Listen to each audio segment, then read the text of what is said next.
From a sex worker to the leader of the largest pirate fleet, Ching was a Chinese pirate who lived during the early 19th century. She married the pirate commander Zhang Yi, and she wasn't content to be a mere passenger on his pirate ship. She wanted a say in the decision-making, and she demanded her share of the loot. When Zhang Yi died, she married his son, continuing the legacy of the Red Flag Fleet. She had 1,800 ships and 80,000 pirates under her control.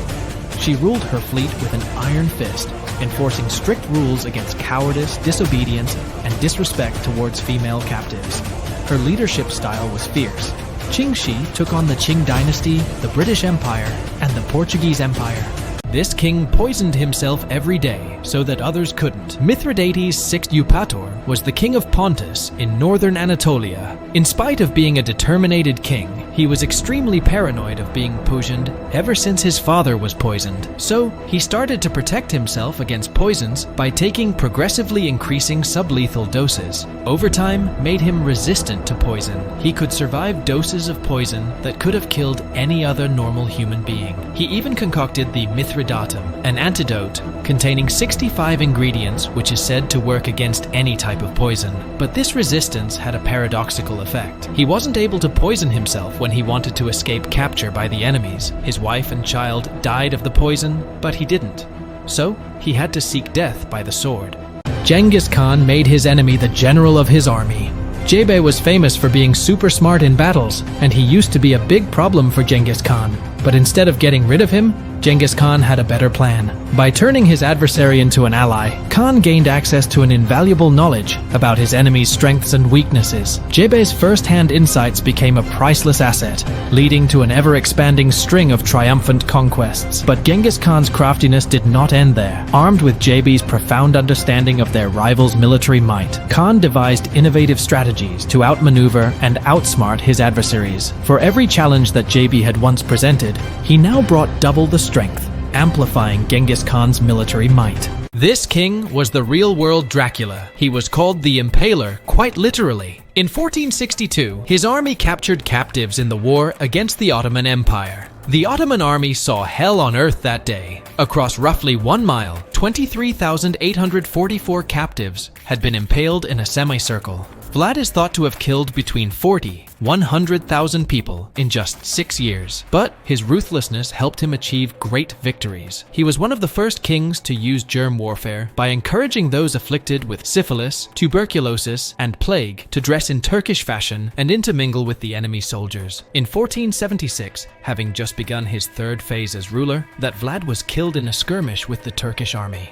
More than half a century from him, his stories still send shivers down people's bodies. The Berserkers were known for fighting with a frenzy and fury that made them seem like wild animals. But after the adrenaline-fueled battles and triumphs of the Berserkers, they also faced many problems because of their condition. They didn't have many friends because when they went into their crazy rages, they sometimes hurt their own friends or innocent people. This made others scared and angry at them. Also, after their frenzies, they felt extremely tired, both in their bodies and in their minds. The intense emotions and rush of energy during their frenzy took a toll on them. People in their communities didn't want them around because they were seen as troublemakers. Their violent and unpredictable behavior made them unwelcome. Finding someone to love or even just be friends with was really hard for them. The Mongolian Princess, who was also a wrestler, Kutulun, was the only daughter of Kaidu, a cousin of Kublai Khan.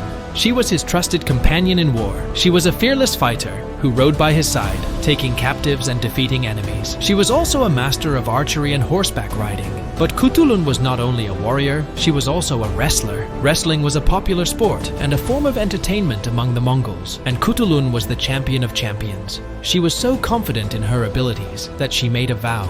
She would only marry a man who could beat her in a wrestling match, and if he failed, he had to give her 100 horses. Many men tried to win Kutulun's hand and her heart, but none of them could defeat her. She was too strong, too fast, and too skilled. She reportedly amassed 10,000 horses from her failed suitors and became one of the richest and most powerful women in the Mongol Empire.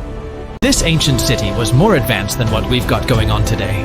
Atlantis was an empire composed of 10 smaller kingdoms. and at its epicenter was the magnificent lost city of Atlantis, the capital of this advanced civilization. Plato's accounts of Atlantis are found in two of his dialogues, Timaeus and Critias. Atlantis was depicted as a highly advanced and powerful civilization with impressive technological and military capabilities. They built grand structures, had a sophisticated government, and engaged in trade and conquest. Atlantis was initially described as an ideal society characterized by virtue and wisdom. However, over time, the Atlanteans became corrupted by power and material wealth, leading to their downfall. According to Plato, Atlantis was destroyed in a catastrophic event. The destruction occurred in a single day and night of misfortune. Plato attributes the downfall of Atlantis to divine punishment. Vikings believed in sending off their loved ones in a blaze of glory. They would construct a grand ship, adorned with intricate carvings and symbols, and place the deceased warrior on board. The ship would then be set alight, symbolizing a journey to the afterlife. Another fascinating aspect of Viking funerals was the inclusion of grave goods. These were items buried alongside the deceased, believed to accompany them in the afterlife. These goods ranged from weapons and armor to jewelry, funeral feasts. After the cremation ceremony, Vikings would gather for a grand feast to honor the departed warrior. It was a time for storytelling, singing songs of valor, and sharing memories. Vikings also had a tradition called sacrificial slaves. In some cases, slaves or servants would volunteer to join their master in death. They believed that by sacrificing themselves, they would continue serving their master in the afterlife. Hercules' strength was so immense that he could single-handedly carry the entire world on his shoulders. Hercules was the son of the almighty god Zeus and Alcmene, a mortal woman. Born with immense strength and godlike powers, he possessed unparalleled physical abilities. Despite facing numerous obstacles and enemies, Hercules was known for his remarkable resilience and indomitable spirit. He never gave up, no matter how tough the challenge was, inspiring us all with his determination and perseverance. In Greek mythology, Hercules is also recognized as the founder of the Olympic Games. It is said that he held the first ever athletic competition in honor of his father, Zeus. Evil Roman emperors. Caligula. This mad emperor was infamous for heinous acts. He declared himself a god, demanding worship from his subjects. Caligula indulged in unspeakable cruelty, reportedly enjoying torturing and executing people for his own amusement. He squandered vast amounts of public funds on lavish and unnecessary projects, leaving the Roman people in financial ruin. Commodus, the gladiator emperor. Commodus excessively indulged in gladiatorial combat and even participating in the arena himself. He engaged in widespread political corruption, auctioning off public offices to the highest bidders. Commodus executed many senators and political opponents, consolidating his power through fear and oppression.